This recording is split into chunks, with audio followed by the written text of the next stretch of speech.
Hello viewers, this is VGTI, the show where I talk about video game theories and mysteries, and give my own as well. Now, this first episode will be about the entire Pikmin series, and any theories and mysteries behind it. This includes things like the Pikmin planet, the meteor, and some of the bosses in the series, as well as the ending of Pikmin 3. So, obviously, there will be spoilers for all three games, so take note of that. If you have not played them yet, or have not beaten them yet, go do so, because they're really good games.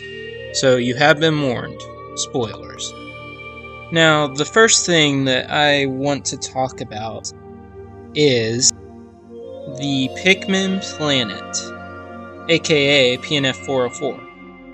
At first, when Pikmin 1 came out, you weren't entirely sure that the planet was Earth. It kind of resembled it, but you weren't for certain. But as the other games have come out, it's pretty much proven that it is Earth, with the treasures in Pikmin 2, and the way it looks, even in Pikmin 3. It's pretty much Earth. But what happened to it is the big question. More specifically, where are the humans? You know it's Earth, but you see humans nowhere. And it begs the question, where did they go? Did they just leave Earth? Did they get the ability to space travel? Or did they die off in some kind of war? It's something I've always been wondering when I played these three games. Some of the creatures themselves in the Pikmin series draw inspiration from and share similar appearances to regular everyday animals and creatures on our planet, like creatures resembling spiders, beetles, dogs, slugs. You get the idea.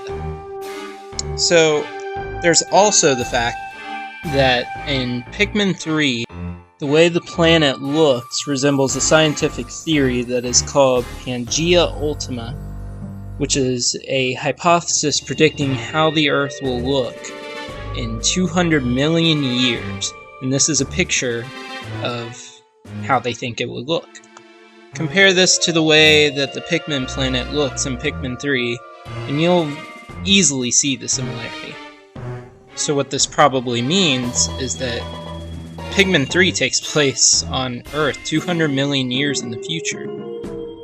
Which also begs the question, why does the Earth look the way it does in Pikmin 1 and 2? Because it doesn't look like Pangea Ultima, but that could be explained by the rapid way the Pikmin planet seems to shift in appearance. Now, if you want my personal opinion, which is what I'm doing this show for, I would say that the humans got in some kind of nuclear war, because you find a treasure in Pikmin 2 that helps you find treasures. It's a gauge, but it's obviously a Geiger counter, and the needle spikes up usually when you approach treasures, which leads me to believe that they are soaked in radiation. And of course the Hokatations don't know what a Geiger counter is, so they don't realize, but it just adds to the theory more that the humans might have gotten into a nuclear war. Now, the next thing I want to discuss has been a topic of interest that's growing in popularity ever since players have beaten Pikmin 3. There is a legend in Japanese folklore about a spirit called the Umibozu who lives in the ocean and capsizes the ships of sailors who dare speak to it. The two Japanese characters in its name mean sea and monk, more specifically a Buddhist monk, as their heads resembled the shaved heads of Buddhist monks. They were often reported to be praying, or so it looked like, and they were also reported to appear gray and cloudy and have serpentine limbs. They were said to bring a sense of fear and dread into anyone who looked upon them, and, as the legend goes, they reportedly killed captains of ships and stealed their treasures. Now, you might be saying, hey, VGTI, that's cool and all, but what does this have to do with Pikmin? Well, if you listen closely, it really does sound like something from Pikmin, doesn't it? That's right, the Water Wraith. The Water Wraith is a very mysterious entity that you encounter in Pikmin 2 in the cave in the perplexing pool called the Submerged Castle. And if you compare it to the legend of the Umibozu, you can see a lot of similarities. The top of its head is bald, and it appears gray and cloudy, and it does have what seems to be serpentine-looking limbs. However, with the release of Pikmin 3, the final boss of that game has added even more fuel to this fire. You see, the final boss in Pikmin 3 is none other than the Plasm Wraith. Now, immediately when I got to this part in Pikmin 3, I just had a lot of alarm bells going off in my head as to how similar this thing was to the Water Wraith. And not only the Water Wraith, but we'll get back to that later. You see, when you find it, it's looking over Olimar and stroking his helmet, kind of creepily. You take him down rather easily, and then you get Olimar, and you're going to make your way through the level and get him to your ship. But this thing appears inside the cavern, and it starts chasing you down the entire time. This reminded me even more of the Water Wraith, as that's exactly what the Water Wraith does in the Submerged Castle. It goes after you and tries to kill you. Except in the case of the Plasm Wraith, it's actually just trying to get Olimar back. Now, why would it have such a fixation on Captain Olimar? Well, if we're going with the Umibozu theory, this could actually make a lot of sense. As I just said, according to the Umibozu legend, it hunts down ships and kills their captains and takes their treasures from their ships. Now, if you remember, Olimar crashes on the Pikmin planet in Pikmin 1, and of course his ship is completely totaled, split up into 30 parts. Could these parts be considered his treasure? Or maybe it's just his ability to go back home and see his family. But one thing's for sure, the thing that hit Olimar was a meteor that he didn't see. If you look in the manual for Pikmin, you find out that he was actually drinking tea inside his ship and not paying attention.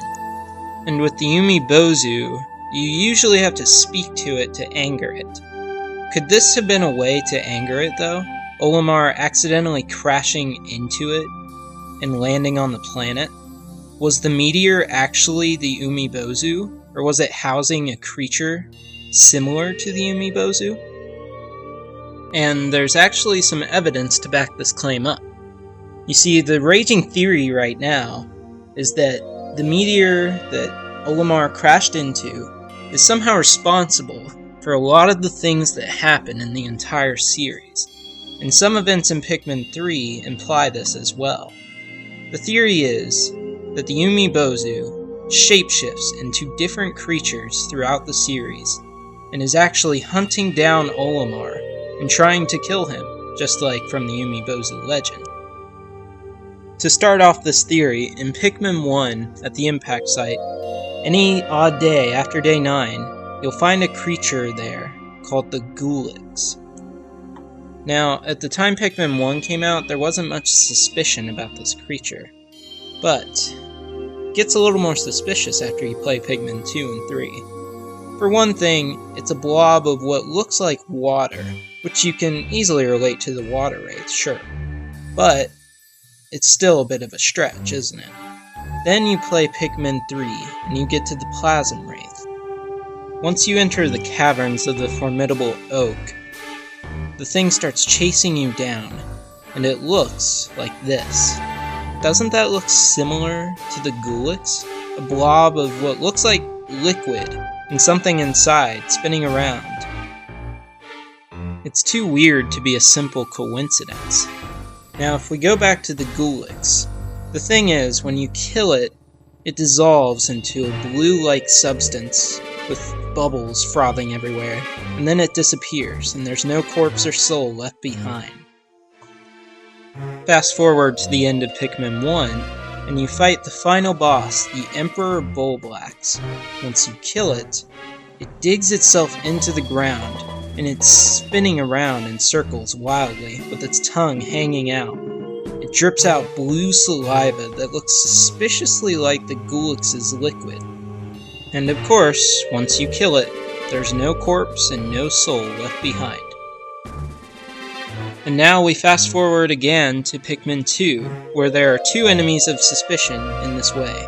There's the Water Wraith, and the final boss itself, the Titan Dweevil. Now, with the Water Wraith, you already know what it looks like. And when you kill it, it explodes into a burst of purple bubbles, since you kill it with purple Pikmin, turning it the color purple. The same thing goes for the Titan Dweevil as well. Once you strip off all its weapons, it's reduced to a mere shell of its former self, and killing it's really easy. Kind of similar to the Water Wraith, isn't it? Anyways, once you kill it, a bunch of blue bubbles surround it, and there's no corpse or soul left behind, similar to how the Gulix and the Emperor Bulblax both died, and the Water Wraith didn't leave behind a corpse or soul either. So at this point, you may be thinking of the various enemies in the Pikmin series that also die without leaving behind a corpse or a soul, like the beady longlegs, for example. But the reason why I'm mentioning these specific enemies is the way that they die. They leave behind no corpse and soul, and they die in usually what is an explosion or a frothing up of bluish bubbles, or in the case of the Water Wraith, purple, since you attacked it with purple Pikmin. And to add to this theory being true, there's the Emperor Bulblax, which you also fight in Pikmin 2, and they're a lot smaller and weaker, and when you kill them, they actually leave behind a corpse and a soul. Which begs the question, why didn't the one in Pikmin 1 do that? Maybe because it was actually the Umi-bozu, shapeshifting to look like an Emperor Bulblax. To wrap this theory up, we'll talk about Pikmin 3's final boss, the Plasm Wraith, which, if we're going along with this theory that the entire time it was the Umibozu shapeshifting to look like enemies from past games and trying to kill Olimar and steal his treasure, which is even more ironic if you think of Pikmin 2, since what you're doing is collecting treasure. But you may be wondering why it seems like in Pikmin 3 the Plasm Wraith, it looks like it's protecting Olimar almost. It's not letting him leave, but it's certainly not trying to kill him. So why would it be doing that if it's the Umibozu that's been trying to kill him throughout the whole series? Well, here's the thing. Olimar has Brittany, Charlie, and Alf's cosmic drive key, which is what they need to return back home. It's assumed that some mysterious force caused them to crash, because no meteor did. But what could it be? Maybe it was the Umibozu. It made them crash just like it did Olimar.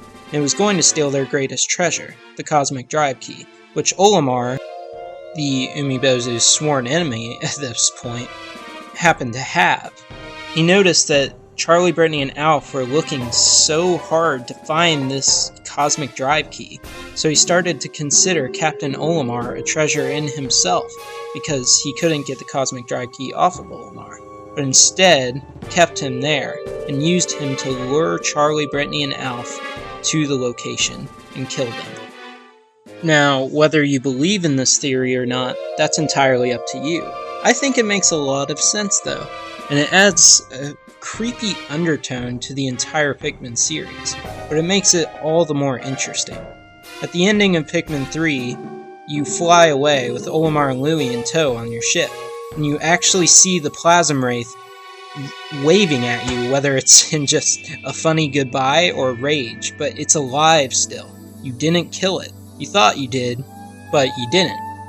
And to add to this more, at the very end of Pikmin 3, if you got all of the fruit in the game, you see something crashing on the Pikmin planet, and the Pikmin rush over to investigate what it is, but it never shows what it is, of course. So could it be our 5 heroes crashing back down to the planet? Could it be some other captain that the Umibozu is trying to lure to the planet? Who knows, but it could be hinting at a future DLC, or even Pikmin 4, but with that, I'm more doubtful. Anyway, that's all for now. If you enjoyed the video, great. Feel free to suggest theories for me to research and make a video about. You can like or subscribe, or just go about your business. Tell me in the comments what you think of these theories. Give your own theories. Until next time, This was VGTI, exploring video games' many mysteries and theories. Goodbye, viewers, and have a good day.